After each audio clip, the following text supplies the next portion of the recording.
Hi there, I'm Nora. Right after my emergency appendectomy, while I was still groggy in a hospital bed, my parents boarded a flight to Hawaii with my sister. No calls, no visits, just a text. Asterisk no calls. We're surfing. Asterisk I had paid for the entire trip. And yet, they left me behind like I didn't matter. That stung. But what came next? It shattered everything I thought I knew about family. They used my money, lied about me online, sabotaged my job, and somehow I was still the villain. How do you recover when the people you trusted most turn out to be the ones who left you bleeding? Let me tell you what really happened. The room smelled like antiseptic and citrus-scented floor polish. I blinked against the blur of overhead lights, my eyelids heavy with sleep. The nurse's voice was gentle but brisk. Asterisk you're out of surgery. Appendectomy went well. You'll be here a few days. Asterisk I nodded faintly, though I felt like a slab of stone. My stomach ached under the gauze dressing, and every breath felt dense and labored. I glanced at the table beside my bed. My phone, charger, and a small clear plastic bag that held my wedding ring, lip balm, and earrings. It was strange how quickly life could twist.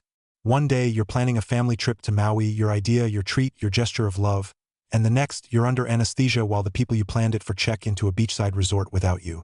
My fingers itched to reach for the phone, but even before I did, I heard the wheeled suitcases, the soft rumble of them approaching my room, their distinct rubbery drag over the tile. Then my mother's voice, airy and bright like she was arriving at a spa appointment. There's my girl. I turned my head slowly.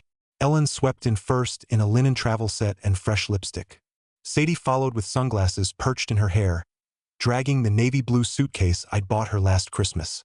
And Dad, Martin, trudged in last, already rubbing his neck like he'd rather be anywhere else. For a second, I was naive enough to believe they'd come to cancel the trip and stay with me. You look pale, Nora, Mom said, clucking her tongue. Asterisk you need rest, but don't worry. We won't let your planning go to waste. Asterisk I blinked. What? Martin sighed, staring at the floor. We've been looking forward to this for months. I tried to sit up, pain searing through my side. Asterisk you're still going? Asterisk Sadie laughed softly. Asterisk you'll be fine. It's just a few days, Nora. You'll be up and texting us by tomorrow. Asterisk no one asked how I felt. No one noticed the way I winced as I adjusted the bed controls. Ellen smiled as if she'd solved everything. Asterisk we'll FaceTime. The Wi-Fi at the hotel looks great. Asterisk. I didn't speak. There wasn't room for it. Not with the scent of her perfume lingering after she leaned in to kiss my forehead like she was doing me a favor. Not with Sadie already checking the airport schedule on her phone. Asterisk okay. Let's go. TSA won't wait. Asterisk she chirped. They left in under 4 minutes. No tears, no hesitation, no second look. That night, the ceiling fan clicked above me, an uneven rhythm. I couldn't sleep, but I couldn't cry either. There was a hollow in my chest I hadn't felt since college when I stood alone at my graduation because they were in Cabo for a last-minute work trip. I reached for my phone. Dozens of unread texts, a few work emails, then one message thread between Mom and Sadie, accidentally copied to me. Subject read, travel details from Ellen T to Sadie T, CC Nora T. Asterisk don't worry, N is just being theatrical. She always bounces back. Honestly, she's better at saving money than living life anyway. We deserve this. Asterisk. I stared at the screen so long the text blurred. I blinked, hoping it was the morphine. But no, it was real. So that's what I was to them. The bank, the fallback plan, the practical one who didn't need much. Never mind that I covered Sadie's rent for 6 months when she lost her last job, or that I took care of Mom when she had shingles, juggling work and pharmacy runs like a part-time nurse. No one called to check if I was in pain. No one asked if I felt afraid. All I got was an email that wasn't meant for me. The next morning, my nurse came in to adjust the 4. She gave me a tight smile. Want help propping up your pillows? I nodded. She noticed my phone in my hand. Something wrong, sweetie? I almost said yes. That my family had just left me after surgery to go play in the sun. That I was the one who researched every tour, every dinner spot, every spa reservation, that I booked it to heal us. But instead, I just whispered, no, I'm okay. When she left, I turned my screen back on, tapped into the Hawaii folder I'd curated for weeks. My finger hovered over the first confirmation email. The hotel. Deluxe ocean view suite with private lanai. Let's see how they like vacationing without a room, I muttered, and I clicked cancel. I didn't even flinch when the screen flashed. Your reservation has been canceled. It was easier than I thought it would be. One click and the ocean view suite was gone, along with the little handwritten welcome note I'd requested, the fruit basket with Sadie's favorite mangoes, and the bottle of rose I had paid extra to have chilled and ready upon arrival. Rain tapped softly against the hospital window. Morning light filtered through gauzy curtains, washing everything in muted gray. The hospital room was quiet, except for the hum of machines and the occasional beep from my 4 monitor. I adjusted the pillow behind me with one arm and scrolled to the next confirmation email. Couples massage canceled. Volcano hike gone. Sunset dinner cruise not anymore. Each cancellation didn't just erase an activity. It erased a kindness that had never been reciprocated. A few days before my surgery, Sadie had messaged me. Asterisk, any chance we can upgrade to the deluxe suite? The standard feels tight. Asterisk, I remembered reading it while standing in line at the pharmacy, picking up Dad's cholesterol meds. I had rolled my eyes, but approved it anyway. I always did. I had told myself they deserved something nice after a stressful year. After all, I could afford it. Now, that message felt like acid on the inside of my mouth. I opened the booking site for the surf lesson I had arranged, tailored specifically for Sadie's content creation dreams. I even paid a little more so the instructor would film her from the shore. She'd wanted slow-motion clips to post with a song about freedom and waves. Click. Cancelled. Next, the dinner at that impossible-to-book beachfront spot where the waitlist spanned 3 months. The one with locally sourced scallops and torchlit tables on the sand. Gone. I paused for a moment after that one. It had taken me weeks of calls and a connection through a former coworker to get that reservation. But I clicked anyway. The power wasn't in the revenge. It was in the returning to myself. Returning my time, my money, my thoughtfulness to the one person who never demanded it. Me. My phone vibrated. A text from Sadie. Asterisk landed. This place better be as good as you said. Asterisk, I didn't reply. Instead, I swiped the message away and searched for the final item on my list. Return flights. They had no clue I had full control of the booking. I'd paid for their round-trip tickets myself. It had seemed easier at the time, streamlined, efficient, generous. A part of me considered changing the return date instead of canceling altogether. Maybe shift it by a few days. Let them scramble. But no, that would still be doing too much. Instead, I tapped Manage Reservation, scrolled down, and hit Cancel Flight. Confirm. Then I did the same with the other 2. Sadie's, Mom's, Dad's, deleted. No backups, no reroutes, no gentle reminder email, just digital dust where once there were barcodes and seat assignments. I dropped the phone gently on the tray table beside my bed and leaned back. A weight had lifted from my chest, and it wasn't the anesthesia.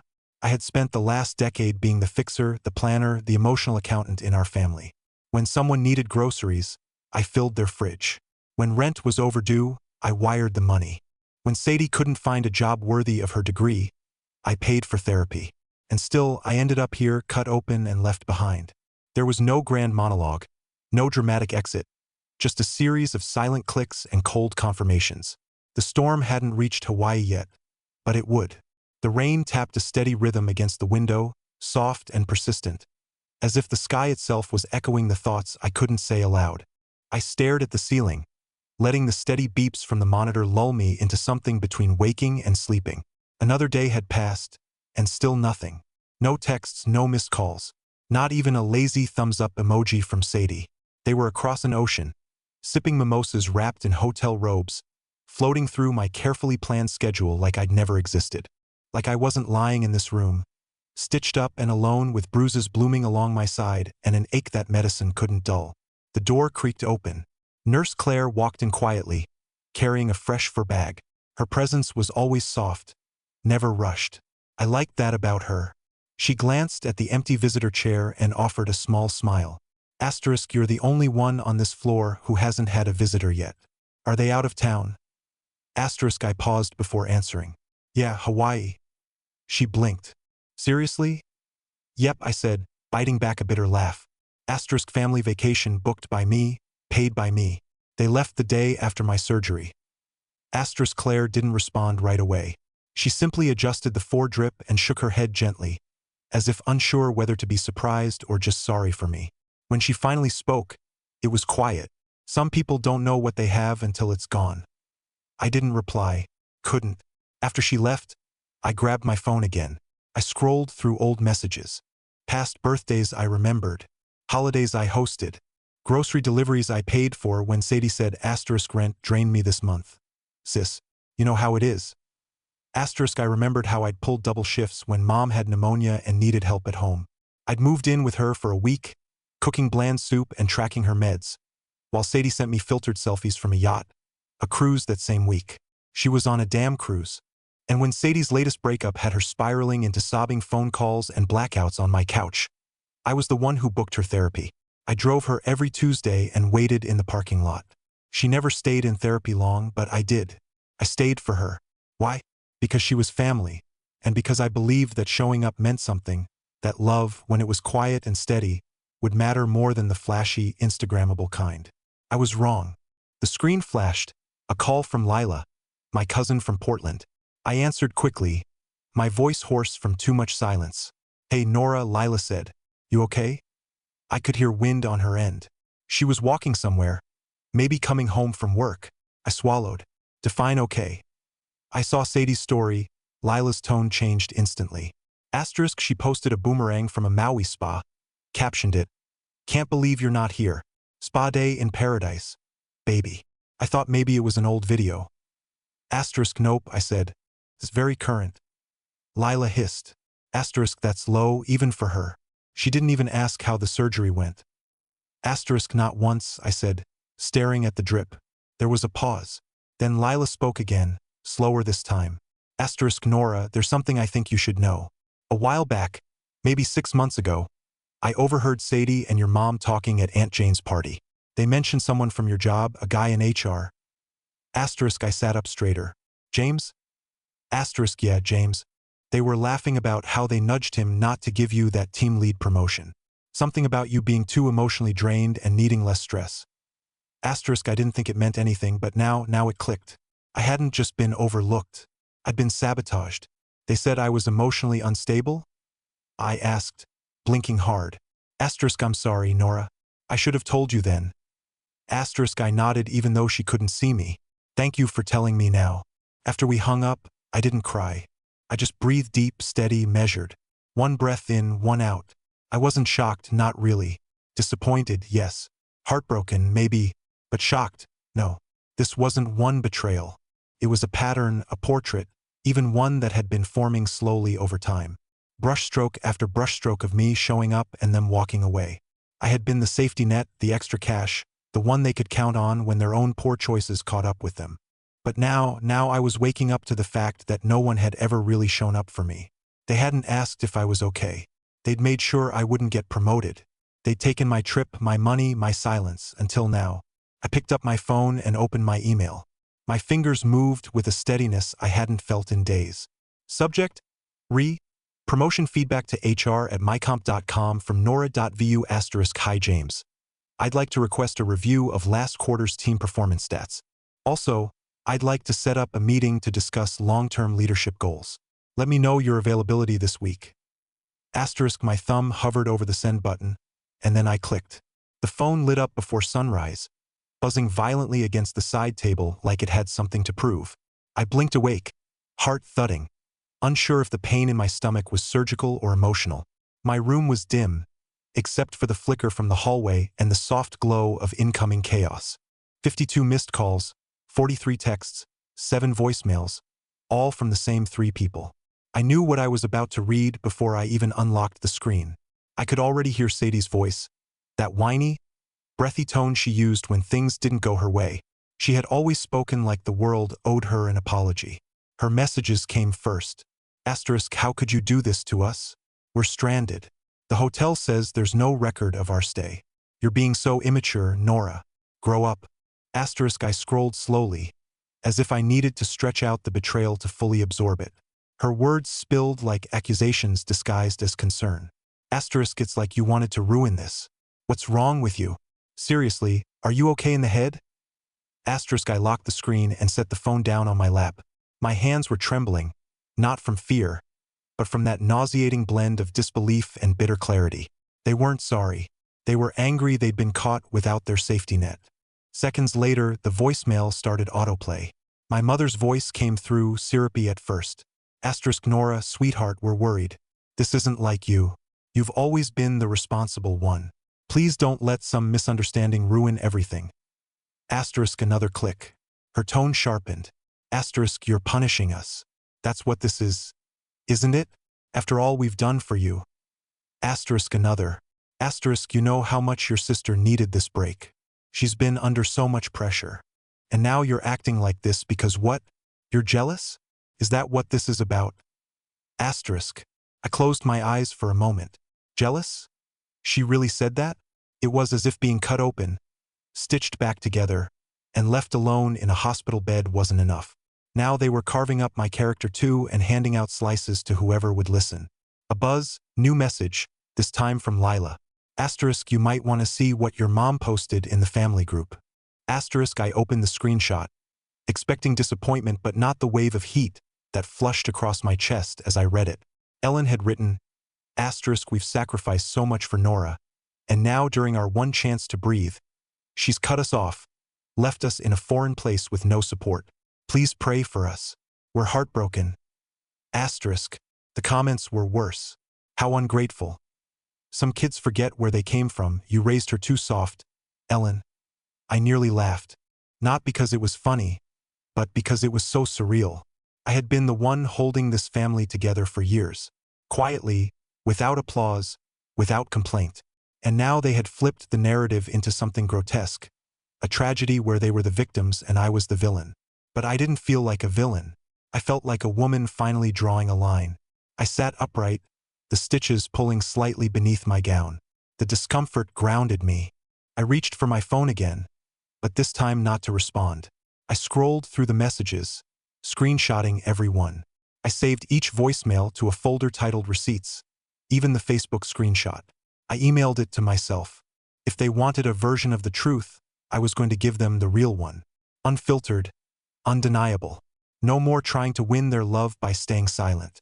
I opened my Notes app and created a new file.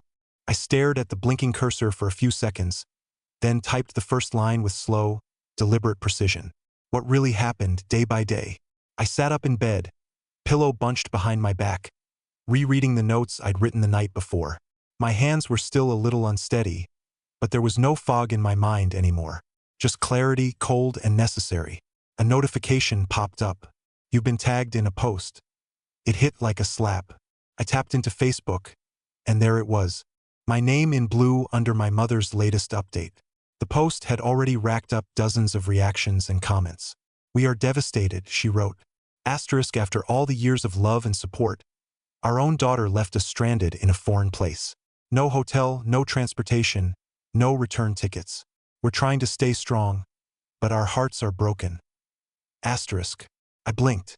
For a second, my thumb hovered over the untag button, but I didn't click it. Not yet. I scrolled further instead. Aunt Clara. Asterisk, unbelievable. You raised her better than that. Asterisk, Uncle Tom. Asterisk, so ungrateful. Kids these days forget who fed them. Asterisk, family friend Diane. Asterisk, you two deserve better. Sending love and strength. Asterisk, and then, right in the middle of it all, Sadie chimed in. Trying to enjoy Maui, but this has been hard. 3 sad face emojis, 2 broken hearts, a palm tree. Theatrics. I stared at the screen, the knot in my stomach no longer surgical. It was fury, the kind that didn't need volume to be loud. The kind that came from years of holding my tongue until it was practically bleeding. That post wasn't just manipulation. It was a lie, a public one. And judging by the comments, people weren't questioning a word of it. I finally untagged myself, but only after taking screenshots of every single line, every heart emoji, every sanctimonious comment. Digital proof of a carefully curated smear campaign. A performance of victimhood my mother had rehearsed her whole life. Then my phone lit up again. Lila. I answered immediately.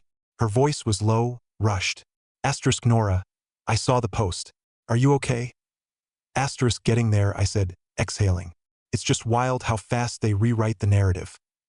Lila hesitated, then said, Asterisk, I haven't told you everything. You remember last year when you were up for that promotion at work? Asterisk, of course. I made it through the first 3 interviews, then nothing. They ghosted me. Lila's voice cracked. Asterisk, your mom and Sadie. They contacted your manager. They told him you were too emotionally unstable to lead a team. Said you were overwhelmed, not sleeping, that they were worried about your mental health. Asterisk. The world tilted.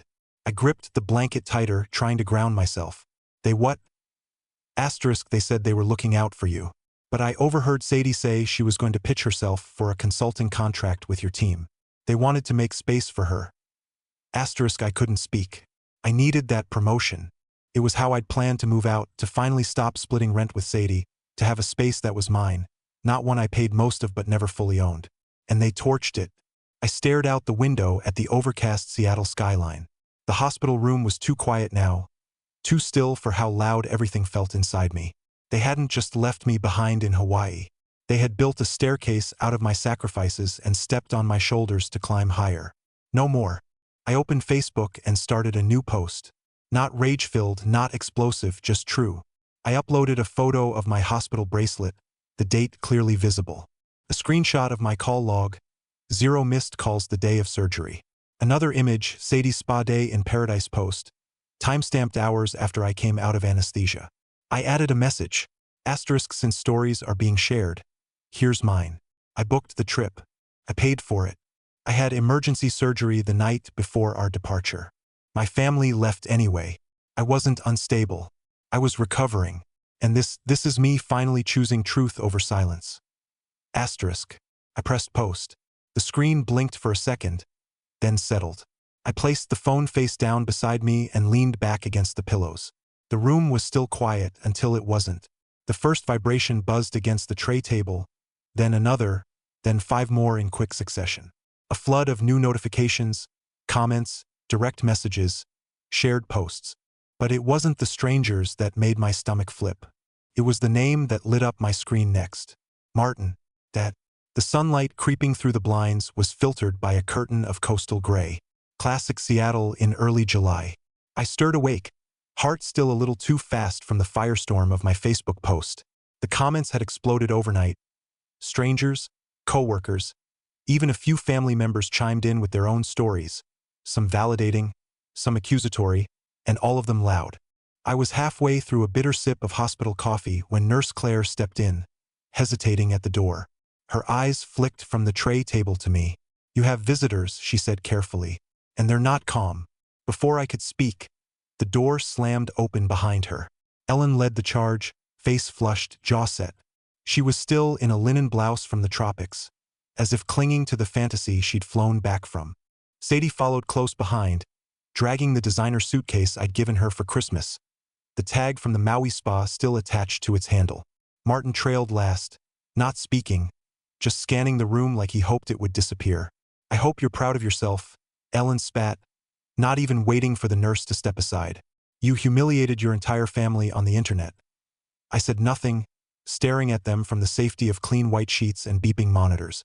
You had no right to post something like that, she continued. Asterisk, people are talking. Nora.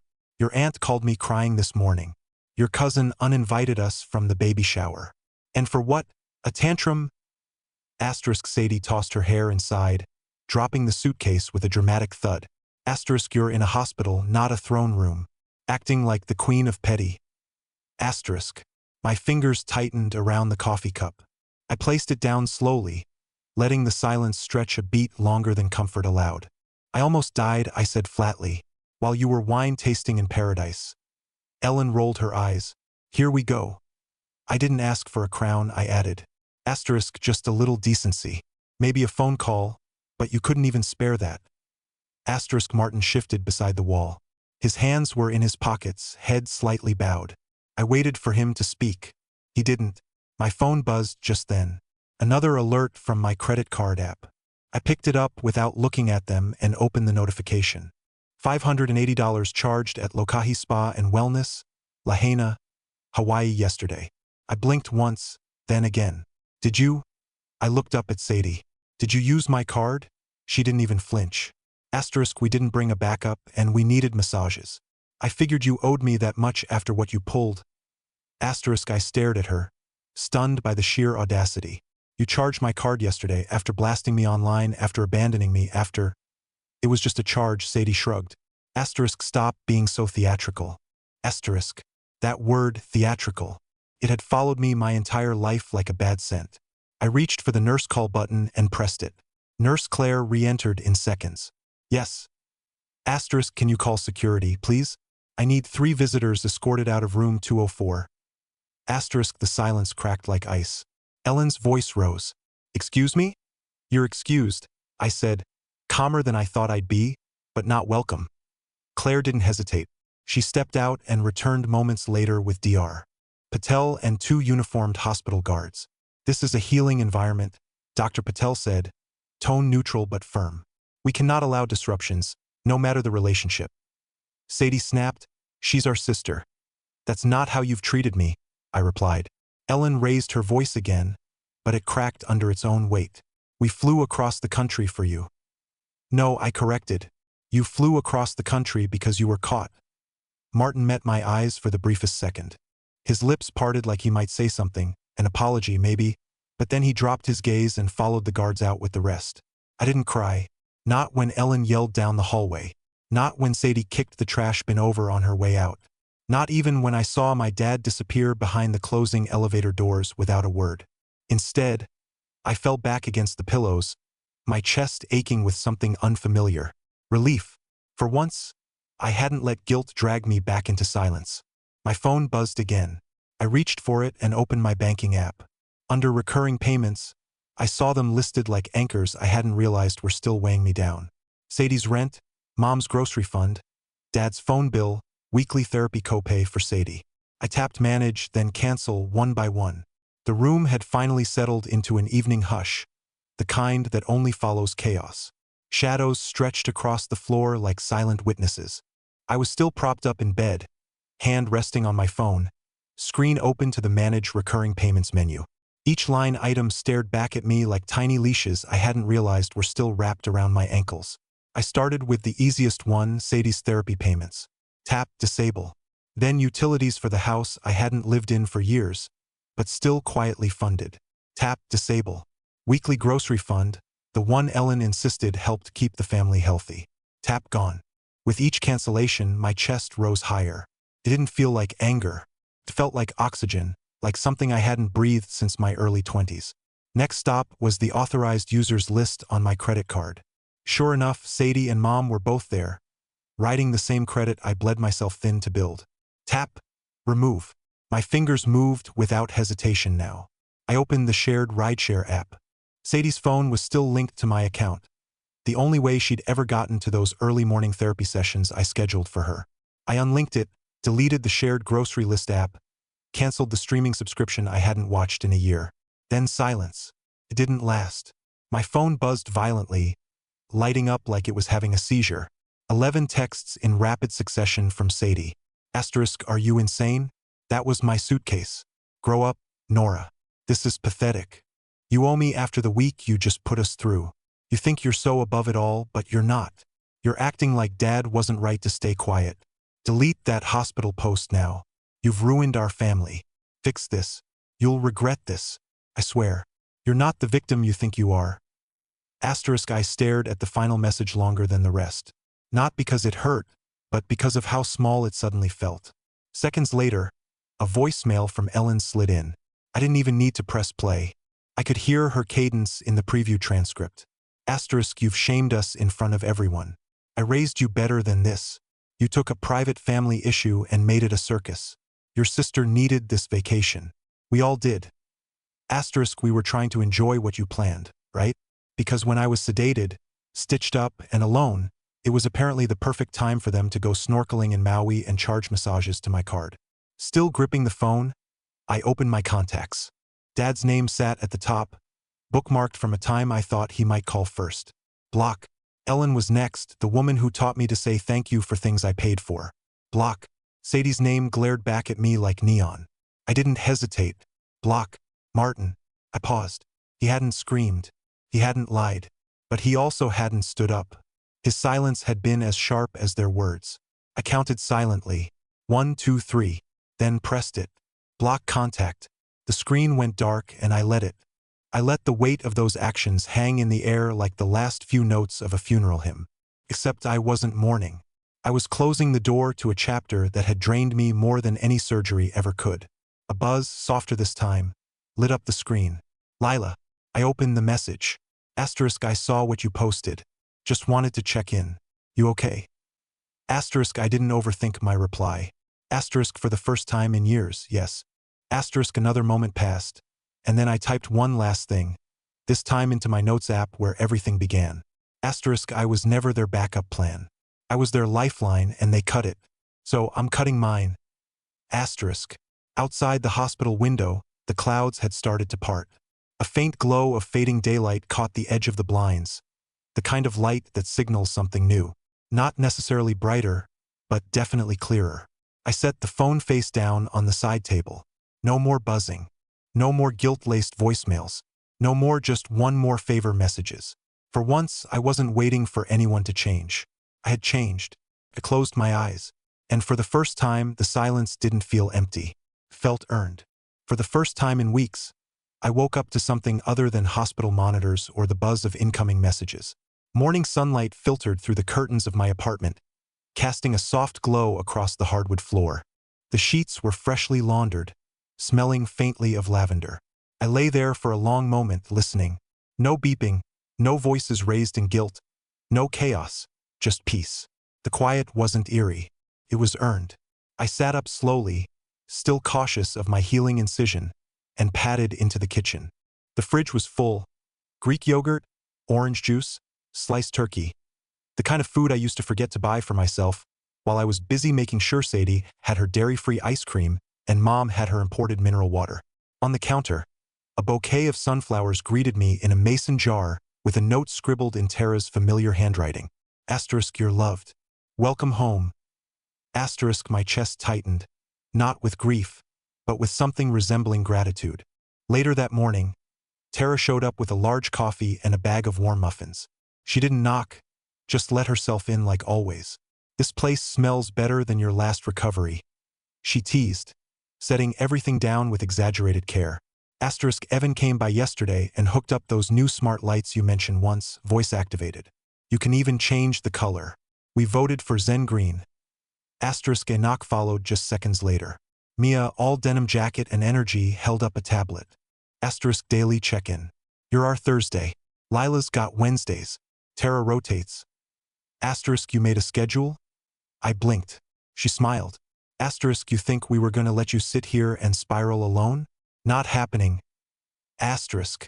Something cracked open in me then. I used to think blood made family. But now I knew better. That afternoon, while Mia chatted in the living room and Tara watered the plants I didn't remember owning, a letter arrived from my company's insurance department. Thick envelope, no warning. I opened it slowly. Inside, a formal letter confirming my coverage, citing my injury as work-related, and attached, a payout check. I stared at the numbers, more than I expected, more than I dared hope for. They'd always told me I wasn't enough. Turns out I'd underestimated my worth, too. That evening, after everyone left and the apartment settled into stillness, I powered on my laptop. My fingers hovered over the keyboard, then typed luxury hotels in Maui. The same beachfront suite appeared, identical to the one I had once booked for all of us, except this time I selected one adult solo traveler. No guilt, no compromise, no one to double-check with or make allowances for. Just me. Next came the experiences. I clicked through the tour options, ones I had once curated around everyone else's preferences, but now, cheese tasting, absolutely. Sunset cruise, booked. Guided volcano hike, yes, please. Every booking felt like a layer peeling off, revealing something truer underneath. Something I hadn't realized was still alive inside me. I didn't need permission anymore. I didn't need to carry everyone else's expectations just to earn space for my own joy. Later that night, I stood on my tiny balcony, the Seattle air crisp and biting. I wrapped the cardigan around my shoulders and looked up at the stars, imagining Maui's night sky and how it might feel to exist under it, unburdened. A memory surfaced, uninvited but sharp. Me kneeling beside Mom's bed while she battled pneumonia. Sadie off on a cruise, posting bikini shots with hashtags like #SelfCareQueen and #FinalyFree. Back then, I'd said nothing, just swallowed it. I believed if I kept showing up, they'd eventually see me. But that girl, she didn't live here anymore. The ping of my inbox pulled me back. It was the flight confirmation. Departure 3 weeks from now. Destination: freedom. A second later, my phone buzzed. I didn't even need to check the sender. Sadie's tone practically pulsed through the screen. Asterisk, I heard you're going to Maui. Want to talk before you go? Asterisk, I didn't respond. Not then. Not even out of curiosity. I opened the sliding door and stepped out barefoot onto the warm stone of the lanai. The ocean stretched endlessly ahead, curling in rhythmic waves like breath. The morning air held no urgency, just sunlight and salt. This was the version of Maui I'd imagined back when I was still planning the trip for them. But this was better because now the view was mine. I wrapped the soft robe tighter around my waist and took the first sip of hotel coffee. Not gourmet, not bad either, just simple, honest, and for the first time, not shared out of obligation. Later that morning, I strolled the beach barefoot. The water lapped at my toes while I let go of timelines, expectations, and the heaviness of fixing what others broke. A local woman at a cafe invited me to sit. We talked about nothing and everything. She'd lost her daughter 5 years ago and had since opened a bookstore. I used to think I had to keep everyone happy to be loved, she said, stirring her tea. I nodded slowly. Asterisk, I used to think that too. Asterisk. After lunch, I joined a guided cheese-tasting tour, then wandered through a tropical botanical garden. There were couples everywhere, newlyweds, retirees, families. But I didn't feel out of place. I felt unburdened. I didn't expect healing to feel so unceremonious, so soft, like a familiar sweater rediscovered in the back of your closet, worn and warm, without apology. Then one morning, while I was tying my sandals for a sunrise hike, my phone buzzed. A voicemail. Ellen's voice was brittle with attempted warmth. Asterisk, we miss you. You didn't have to cut us off. Sadie's been struggling. We all are. Just think about coming back. Asterisk, she sounded like a woman rewriting a story mid-chapter. I listened once, then deleted it. Not out of cruelty, but out of peace. There was nothing left to say. Not anymore. That evening, as the sky faded into lavender and peach, I sat by the fire pit beside the infinity pool. I pulled out a notebook and wrote a letter. Not to send, just to release. Asterisk, I'm not angry anymore. But I'm not pretending either. I'm not your backup plan. I was your lifeline and you never once asked if I needed one. I won't come back for more of the same. Asterisk, I tore the page out, folded it in half and let it fall into the flames. The paper curled in seconds. Ash danced into the night air. I stayed seated long after the fire died down. The next day, I opened my laptop and searched volunteer programs in Maui. A listing caught my eye: financial literacy workshops for women rebuilding their lives. I signed up to help. Then I booked a week-long coaching retreat nearby. This trip wasn't just about leaving. It was about beginning. That afternoon, I sat out on the balcony with a mango smoothie and flipped through my photo gallery, scrolling past the years of group shots, forced smiles, vacation photos that now felt more like receipts than memories. Then I found the last photo of me with Sadie and our parents. Thanksgiving 3 years ago. I paused for a beat, then deleted it. In its place, I snapped a new one. Me with loose hair, no makeup, feet propped on the railing, a smile that felt real. I posted it with the caption, "Healing looks good on me." Then I put the phone away. The sun dipped lower on the horizon, casting gold over the ocean. Somewhere behind me, a voicemail might land, a message might ping. But none of it could reach me now because I wasn't running anymore. I was finally home with myself.